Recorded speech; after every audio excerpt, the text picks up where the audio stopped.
beruntung juga kita karena timnas yang sekarang ini full house menurut gue kualitasnya. Oke. Ya, jadi pelapisnya itu nggak terlalu jauh lah. Iya. Jadi gue harap siapapun yang dimainkan punya kualitas yang sama gitu.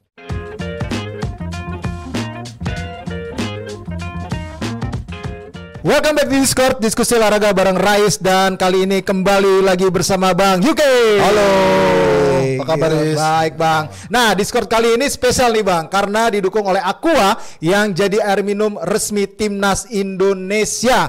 Tahu nggak kenapa Aqua terpilih? Karena saat mewakilkan Indonesia, Timnas akan pilih air mineral yang terbaik, yaitu Aqua yang 100% murni. Saatnya kita berikan dukungan 100% untuk Indonesia.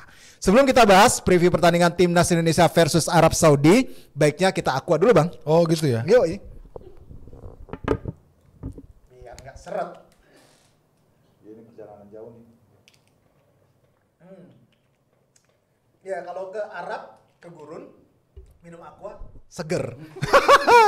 Apalagi kalau di Arab nih kan katanya nih cuaca panas Bang, tapi ternyata kayaknya dapat berkah nih anak-anak kemarin umroh. Lagi hujan deras nih kemarin lagi latihan nih Bang. Ini gimana? 2 hari terakhir ya? 2 hari terakhir. Sampai pelatih ST juga bilang ini anomali nih, nggak biasanya. Nggak biasanya ya. Diguyur hujan. Tapi memang dalam setahun terakhir kalau kita amatin cuaca di sana tuh nggak menentu. Iya, ekstrim. Sering hujan. Jadi gue pikir ini bagus lah buat kita ya. Jadi artinya kita nggak perlu adaptasi terlalu susah lagi. Cuaca semoga saja nanti pas hariannya bersahabat sama kita. Benar, apalagi kan kabarnya kan bakal sampai ke 34 derajat Celcius lah diperkirakan ya. Tapi kan ini karena mainnya malam waktu sana. Oke. Jadi nggak terlalu panas ketika main sore waktu sini kan. Iya. Jangan kayak kemarin ya kita lawan Australia. Lawan apa namanya kalau lawan Australia sih? Filipina ya? Bukan Filipina, lawan Irak. Lawan Irak. Kita malah main siang. Iya, malah main sore malah pemain kita yang agak kecapean. Ya. Betul. Nah kalau besok mudah-mudahan lah ya win-win lah. Artinya mereka juga diuntungkan, kita juga diuntungkan. Mainnya juga cuacanya mendukung. Ya mudah-mudahan aja pemain-pemain kita bisa tampil optimal. Iya benar banget. Dan apalagi kalau berdasarkan peringkat FIFA sih memang kita kalah ya Bang. Iya. Jauh ya peringkatnya. Arab itu kan 56, kita 133 sekarang. Secara head to head pun kita kalah jauh sama Arab Saudi. Dari 13 pertemuan 12 mereka menang, 1 cuma imbang kita terakhir 2011. Dan pertemuan terakhir kita kalah 0-1 waktu kualifikasi Piala Asia 2015. Waktu itu pelatihnya Coach RD waktu itu. Nah ini kalau melihat track record ini, kira-kira kayak gimana sih bakal kans kita nanti di laga pertama ini Bang? Ya secara jujur kita realistis, kita bisa dapat 1 poin aja udah bagus banget. Itu target yang objektif menurut gue. Melihat tadi Rai sudah sempat singgung bagaimana peringkat FIFA mereka jauh di atas kita. Kemudian sekarang juga mereka bertindak sebagai tuan rumah. Dan atmosfer mereka juga lagi positif karena di bawah dari Mancini ya. Dan kita lihat juga perkembangan sepak bola domestik mereka juga luar biasa. Liga Arab kan setelah kedatangan Ronaldo dan kawan-kawan itu otomatis level dari competitiveness di domestiknya juga naik. Nah ini yang gue pikir jadi salah satu pertimbangan mengapa kita jangan terlalu muluk-muluk ya. Karena ini laga pertama langsung ketemu Arab Saudi dan kita away gitu. Yang penting para pemain kita fokus aja dengan plan sendiri ya. Jadi nggak usah terlalu mikirin nama besar Arab gitu ya. Bagaimana kita jalanin tactical game kita, plan kita dalam bermain, konsentrasi. Dan yang penting itu jangan membuat kesalahan. Kadang-kadang kita tuh sudah kompetitif bermain bisa ngimbangin tapi ada kesalahan-kesalahan kecil ya yang akhirnya dihukum gitu loh. Itu yang akhirnya menjadi berbeda hasil akhirnya. Itu yang gue wanti-wanti sih dari sekarang gitu. Iya, walaupun juga para pemain Arab ini tuh nggak ada yang abroad ya, nggak ada yang bermain di luar negeri ya, tapi kan memang kualitas kompetisi mereka sudah naik nih levelnya. Betul. Dengan datangnya para pemain dari Eropa itu yang dengan biaya besar.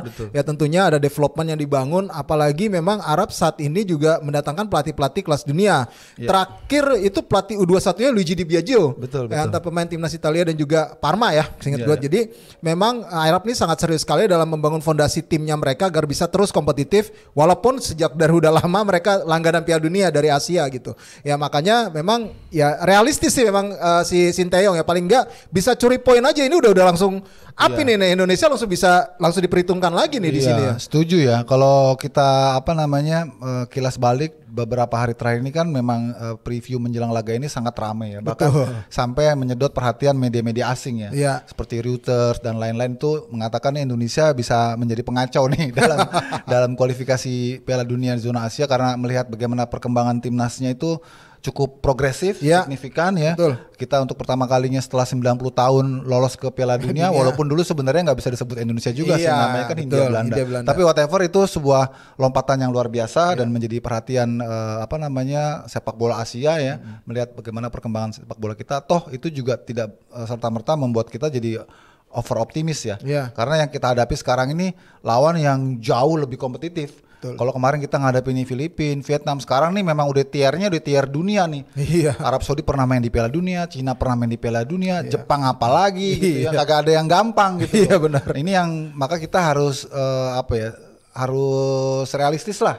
Karena lawannya kita hadapi ini memang levelnya berbeda banget dari yang sebelumnya. Nah, terus para pemain yang dipanggil dari 26 pemain itu kan 12 diantaranya adalah pemain Liga 1 nih Bang. Kalau di belakang Rizky Ridho lah ya. Ya itu pasti ya. Di tengah itu mungkin Egy, Ricky Kambuaya kan di kompetisi domestik terakhir kan mereka main terus ya. Dan jadi mungkin mereka juga dapat peluang untuk diturunkan sebagai starter.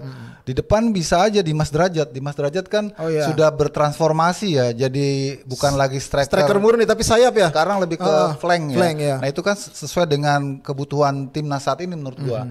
Supaya penyerang-penyerang itu bisa lebih dinamis lagi bermain, nggak cuma matok.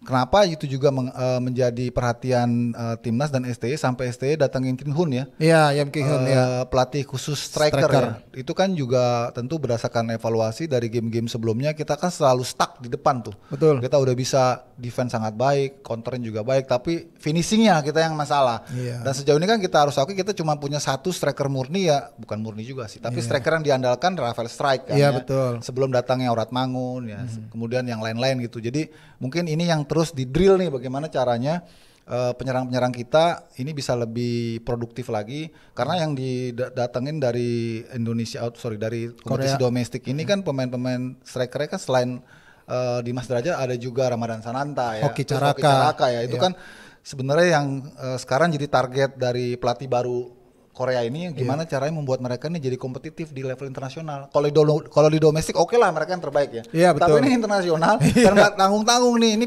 levelnya kualifikasi Piala Dunia gitu. Iya, apalagi Yam Kim Hun tuh juga sebenarnya kaget ya. Tadinya tuh ketika dia datang tuh prediksinya tuh, wah ini striker kita tuh lembek, nggak ada power. Ternyata pas dia datang ada powernya, punya tenaga gitu. Cuma memang yang jadi masalah mungkin adalah soal efektivitas mereka di depan gawang dan akurasi. Betul. Itu yang menjadi masalah, yang catatan dari si Yam Ki Hun ini gitu loh. Dan itu yang terus dia drill, yang mudah-mudahan memang ada efeknya nanti. Ya gue sih memang melihatnya bakal ada strategi counter attack yang diterapkan sama timnas ya. Kalau di laga ini ya Bang ya. Ya gue yakin banget sih kita main defense counter. Iya, defense counter pasti. Kalau kita main ofensif, aduh, Arab Saudi ini luar biasa. Mereka punya pemain-pemain yang memiliki start pendek sangat bagus. Iya benar, terus cepat juga skillful. Kan sebelumnya kan mereka berkiblat ke Brazil ya. Sebelumnya. Sekarang ke Italia. Mereka juga lebih membenahi pada sisi pertahanan sebenarnya. Kalau kita lihat bagaimana Trahnya Mancini ini kan, di Italia kan memang dia lebih menguatkan ke pertahanan kan. Betul. Waktu Mancini bawa Italia juara Eropa kan juga ya juaranya begitu ya. dengan bermain yang agak monoton, tapi namanya turnamen yang dihitung result. Betul. Sama ini juga kan turnamen nih. Jadi bagaimana caranya, yang penting hasil akhir. Betul. Kita nggak usah perlu main-main cantik lah, tapi yang penting kita bisa bertahan kuat, nggak buat salah, kita ambil 1 poin, itu udah kemenangan menurut gua. Iya benar banget sih, itu kemenangan. Nah kalau melihat lini pertahanan ini kan jadi sorotan nih, banyak pemain-pemain yang akhirnya tidak bisa datang. Jordi Amat misalnya, terus Justin Hapner juga masih kena akumulasi gitu. Tapi Elkan Bagot kan memang udah gak dipanggil lah. Gue juga gak mau bahas konflik itu, tapi lu gimana ngeliatnya Bang? Ini menarik juga nih bahas soal Elkan Bagot versus STY ya. Kalau melihatnya gimana? Setuju gak apa yang dilakukan STY ya? Maksud gue gini ya, mindsetnya gini, kan banyak yang ada yang bilang gitu, udahlah STY turunin egonya, lu panggil Elkan Bagot. Ada yang bilang gitu. Tapi ada juga yang berpendapat, kok gue jadi nelfon orang. Itu lagi yang gue telepon kepencet. Jadi ada juga yang berpendapat, ini gue sepakat nih sama STY soal ketegasannya, karena ini memberikan pelajaran efek kepada para pemain yang ibaratnya, lo kok nggak menuhin panggilan gua gitu, ini panggilan negara lo, sakral gitu lo, penting. Padahal lo juga ada waktu luang gitu. Nah ini lo ngeliatnya gimana? Iya, sesungguhnya kita nggak tahu persis apa yang terjadi. Apa yang terjadi betul antara Elkan Bagot dengan STY. Tapi kalau pandangan umum, apakah Elkan Bagot diperlukan? Diperlukan, Is. Ya kalau diperlukan, yes, pasti. Masalahnya ini kan kembali ke STY-nya kan. Mungkin STY melihat ada satu dan lain hal dari sisi disipliner mungkin yang nggak sesuai dengan ekspektasi dia, terus dia memilih pemain-pemain yang lain, ya kita juga nggak bisa apa-apa gitu. Ya. Yang jelas kita berharap siapapun sekarang yang sudah dipanggil untuk menghuni departemen belakang timnas kita itu harus siap. Jadi nggak lagi tergantung sama Elkan Bagot, nggak tergantung lagi sama Jordi Amat atau sama Justin Hapner. Walaupun secara taktikal tentu mempengaruhi. Tapi kita bagaimana memberikan aura positif bahwa pemain-pemain yang available sekarang itu juga kompetitif kok gitu. Karena kan masih ada J.I. Jazz, ya, masih ada Rizky Ridho, masih ada Nathan, masih ada Ferrari juga yang bisa dimaksimalkan gitu kan. Dan beruntung juga kita karena timnas yang sekarang ini full house menurut gua kualitasnya. Ya, jadi pelapisnya itu nggak terlalu jauh lah. Jadi gue harap siapapun yang dimainkan punya kualitas yang sama gitu. Iya benar sih. Itu sih soal kualitas kedalaman squad ya. Karena kan kita nggak tahu nih situasi lumayan turnamen seperti ini ya gitu. Apakah nanti ada yang kartu merah, ada yang cedera. Itu tuh yang sangat dikhawatirkan ya kalau kedalaman skuadnya tuh jomplang seperti kita beberapa tahun sebelumnya ya. Nah terkait itu juga guys, kembali lagi ke perhatian di lini pertahanan, jangan sampai lagi nanti ada akumulasi lagi nih. Iya benar sih. Dan kita jangan bikin blunder lagi gitu kan. Kita kan lihat bagaimana sebelumnya Jordi Amat ya lakukan blunder, terus Justin Hapner terkena akumulasi. Itu kan menggerus soliditas lini pertahanan kita guys. Nah sekarang dengan pemain-pemain pertahanan yang tersedia ini, bagaimana caranya supaya mereka benar-benar fokus, konsentrasi dan jangan bikin salah gitu. Karena dengan formasi 3 back itu rentan nih. Kalau nggak compact itu rentan banget. Dan gelandangnya ini juga harus kerja. Gitu loh, supaya bagaimana caranya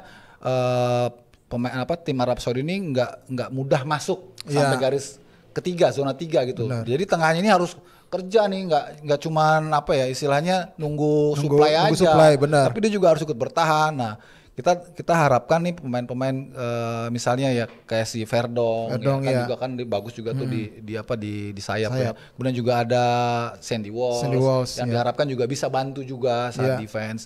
Nah di tengah juga masih ada Pak Haji ya. Ada Orat Mangun ya. Orat Mangun kan lebih sayap dia, lebih ke sayap. Tom Haye juga. Tom Haye, betul. Ada Marcelino yang bisa. Ya itu yang gue harap lebih kolektif lah. Jangan mudah membiarkan lapangan tengah kita itu bocor, bolong. Karena Arab Saudi ini mainnya juga space-nya itu juga ketat gitu loh. Jadi sejengkal pun ya kan onta atau sendiri kakinya panjang-panjang ya. Jadi kita tuh nggak boleh hilang sedikit. Sedikit mereka langsung intercept. Karena modelnya Mancini itu kan modelnya high press ya. Jadi kita harus benar-benar fokus, solid lah ya, solid terus bolanya ngalir cepet, jangan banyak dribble lah. Iya benar. Dan yang terkadang kita kalau ketika dalam keadaan pressing kayak gitu, kalau dulu ya sebelum-sebelumnya kita ketika dapat bola bingung langsung buang aja. Itu yang akhirnya capek sendiri kan. Diserang lagi bola balik lagi gitu ya. Iya itu kita harus kurangin itu. Iya benar. Jadi caranya gimana supaya kita nggak mudah untuk melepas bola ke depan? Ya berarti kan jarak antar lininya harus deket sehingga ada opsi untuk bermain kombinasi. Tapi kalau jaraknya ini berjauhan ya mau nggak mau pemain belakang apalagi dengan formasi 3 terus ditekan. Ya dia lebih pragmatis kan, buang aja ke depan kan. Itu yang kita harapin jangan terjadi. Iya daripada beresiko gitu ya. Ya mudah-mudahan sih memang sudah di plan ya sama Coach STY nanti ketika dapat bola lo harus alurnya kemana nih. Udah harus di berbagai plan yang direncanakan betul. Karena kan pasti akan dapat high press yang benar-benar gokil sih di sini. Termasuk juga kiper juga harus ikut terlibat, ikut bermain, punya visi yang baik dalam membangun serangan dari bawah. Karena opsi kita nggak banyak kan. Apalagi Martin Paes nggak bisa main.